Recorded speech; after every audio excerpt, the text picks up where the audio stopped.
नमस्कार, NMF news पर आप सभी का बहुत स्वागत। मैं हूं आपके साथ अभिषेक पुंडीर। इस पूरी दुनिया में भारत का टाइम एंड टेस्टेड अगर कोई दोस्त है, अगर कोई मित्र है, तो वो रशिया है। वो 1971 की बात हो, जब अमेरिका पाकिस्तान की तरफ से भारत के ऊपर गोले दागने के लिए तैयार था, तब रशिया ही हमारे साथ आकर खड़ा हुआ था।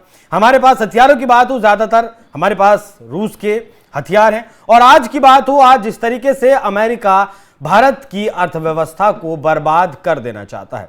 एक तरफ अमेरिका के सीनेटर हैं जो कहते हैं कि रशिया से तेल खरीदने पर 500% का टैरिफ लगा देंगे। ट्रंप उस प्रस्ताव पर सिग्नेचर भी कर चुके हैं। नाटो के चीफ धमकी दे चुके हैं, रशिया से अगर व्यापार करोगे तो 100% का टैरिफ लगाया जाएगा।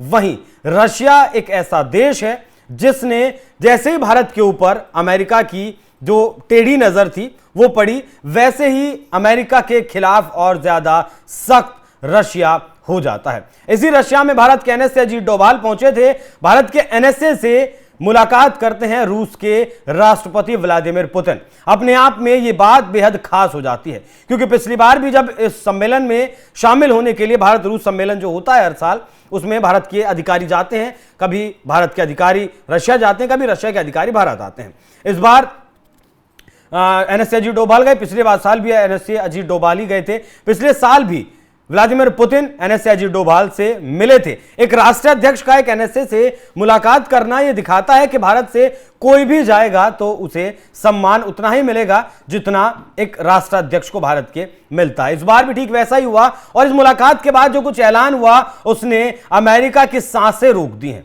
उसने अमेरिका का जो प्रभुत्व है, जो वेपनाइजेशन ऑफ डॉलर अमेरिका करता है, उस पर कहीं ना कहीं खतरा मंडराने का काम जरूर किया है। यहां रूस और भारत के जो राष्ट्रीय सुरक्षा सलाहकार हैं, उनकी मॉस्को में बैठक हुई और इसमें इसे अधिक न्यायपूर्ण और टिकाऊ विश्व व्यवस्था की स्थापना के लिए किया गया दौरा बताया। एक बार ध्यान दीजिए कि ज्यादा न्यायपूर्ण और टिकाऊ विश्व व्यवस्था को बनाए रखने के लिए या फिर बनाने के लिए यह दौरा किया गया था, ऐसा कहा गया। रूस का कहना है कि दोनों ही देश ऐसी विश्व व्यवस्था बनाना चाहते हैं जहां अंतर्राष्ट्रीय कानूनों की सर्वोच्चता सुनिश्चित हो सके, साथ ही जहां आधुनिक चुनौतियों और खतरों का संयुक्त रूप से मुकाबला करने की संभावना हो। मतलब फिलहाल की जो वर्ल्ड जो ऑर्डर है वो टिकाऊ नहीं है, टिकाऊ व्यवस्था वो नहीं है, उसमें न्याय देशों को नहीं मिलता है और साथ ही अंतर्राष्ट्रीय कानूनों की जो सर्वोच्चता है वो भी सुनिश्चित नहीं है। और अब ये दोनों देश मिलकर एक नया वर्ल्ड ऑर्डर बनाना चाहते हैं। ये दोनों देश मिलकर एक नई दुनिया बनाना चाहते हैं। रूस के टॉप सुरक्षा अधिकारी सर्गेई शोइगु का बयान यहां मैं आपको दिखाना चाहूंगा कि उन्होंने किस तरीके से टैरिफ की दादागिरी को खत्म करने के लिए जो कुछ कहा है।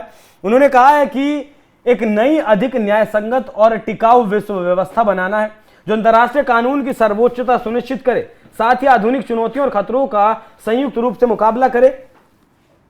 यह सर्गेई शोइगु ने कहा है कि एक अलग न्याय व्यवस्था अब हमें बनाने की जरूरत है। हमारे देशों के बीच अब एक बहुस्तरीय विश्वास आधारित राजनीतिक संवाद प्रभावी रूप से कार्य कर रहा है। यह राष्ट्रपति पुतिन और प्रधानमंत्री नरेंद्र मोदी के बीच नियमित संपर्कों पर आधारित है। हमारे नेताओं के बीच अगली पूर्ण वार्ता की तिथियां निर्धारित करना महत्वपूर्ण है।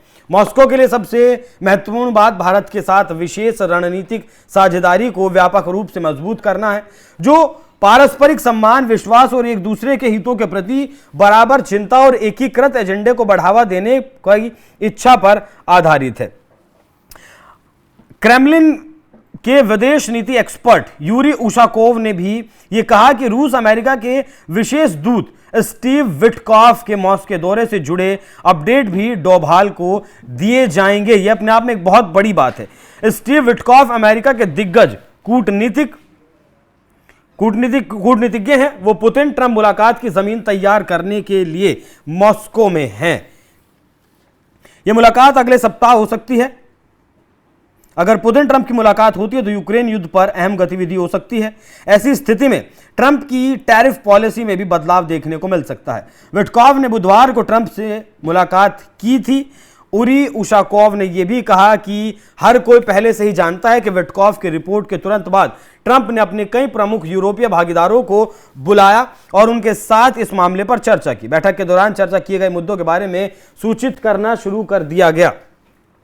वहीं पुतिन से बातचीत के दौरान अजीत डोभाल ने बाहरी दबाव के बावजूद रूस के साथ सभी मोर्चों पर सहयोग जारी रखने की नई दिल्ली की प्रतिबद्धता दोहराई कि प्रधानमंत्री नरेंद्र मोदी की ओर से डोभाल ने राष्ट्रपति पुतिन को इस साल अंत में भारत आने का निमंत्रण दिया, जिसे पुतिन ने स्वीकार कर लिया है। देखिए यहां पूरी अगर आप वस्तु स्थिति को समझेंगे तो ट्रंप अब तक पुतिन से 6 बार फोन पर बात कर चुके हैं और जब भी पुतिन से ट्रंप फोन पर बात करते हैं अगले ही दिन पुतिन यूक्रेन के ऊपर मतलब पिछले हमले छोटे रह जाते हैं, बड़ा हमला कर देते हैं। सैकड़ों हजारों ड्रोन्स मिसाइलें वो दाग देते हैं, क्योंकि पुतिन की अपनी एक शर्त है। पुतिन का कहना है कि मैं सीज फायर के लिए तैयार हूं, लेकिन मैं सीज फायर के लिए अपनी शर्तों पर तैयार हूं।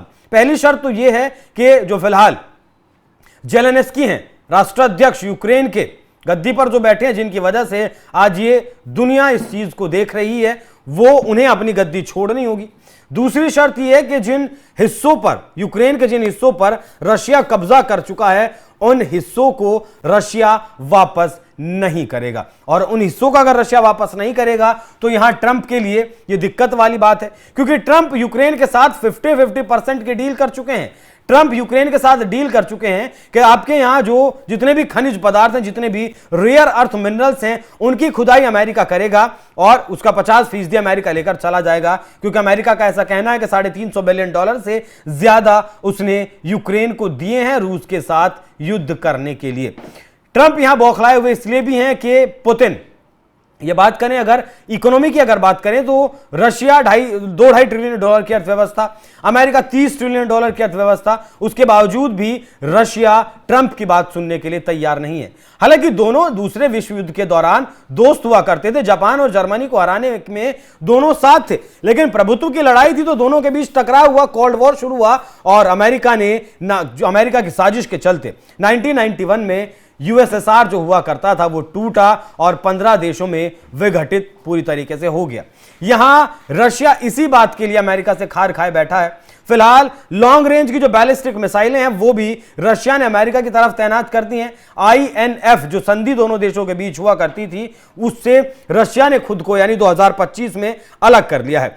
अमेरिका इस संधि से खुद को 2019 में जब ट्रंप पहली बार आए थे तभी अलग कर चुका था। तो दोनों देशों के बीच टेंशन जिस तरीके से बढ़ रही है, उसे देखते हुए रशिया और यूक्रेन का युद्ध रुकना जरूरी है। और भारत और रूस ने मिलकर जिस तरीके से यह ठाना है कि अब दुनिया को ज्यादा न्याय संगत, तर्क संगत और व्यवस्थित दुनिया को बनाना है, उसके लिए जो दोनों देश साथ आए हैं और इनके साथ मतलब अमेरिका के बाद सबसे बड़ी अर्थव्यवस्था चीन, ये तीनों देश मिलकर जिस तरीके से काम कर रहे हैं, आने वाले दिनों में मतलब वो दिन दूर नहीं है। कब वो दिन आएगा उस बारे में नहीं कहा जा सकता, लेकिन बहुत ज्यादा दिन वो दूर नहीं है जब अमेरिका का डॉलर वाला वेपनाइजेशन खत्म होगा और ये दुनिया सिर्फ डॉलर पर डिपेंड नहीं रहेगी। अमेरिका की सबसे बड़ी दिक्कत परेशानी भी यही है कि डॉलर का प्रभुत्व अगर खत्म हुआ तो अमेरिका का जो आज रुतबा है वो नहीं रहेगा, वो लगभग खत्म हो जाएगा। बाकी जिस तरीके से रूस के टॉप रक्षा विशेषज्ञ ने